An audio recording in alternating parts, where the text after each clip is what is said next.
जय जय दाता आनंद साईं, जय जय दाता आनंद साईं।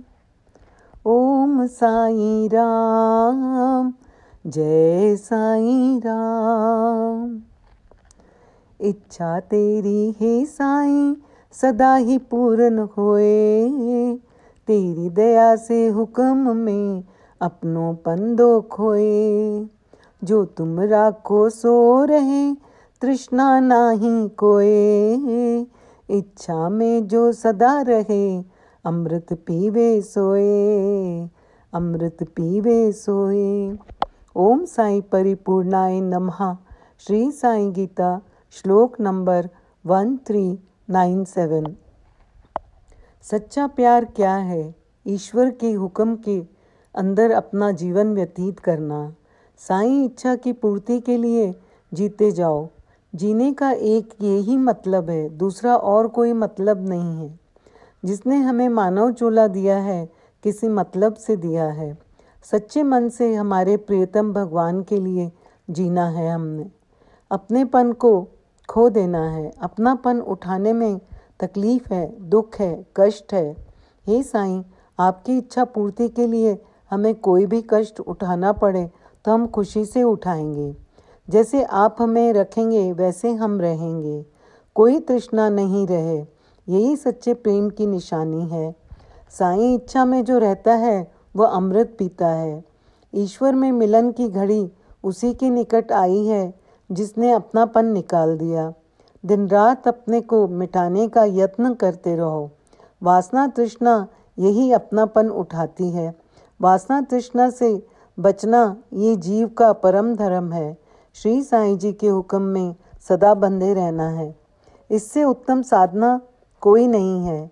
राह चलते जो भटक जाता है उसको अनेकों जन्म लग जाते हैं ईश्वर को पाने को, परंतु जो ईश्वर का है, जो उनके नाम से बिक चुका है, उसकी गलतियों को ईश्वर दुरुस्त कर देते हैं।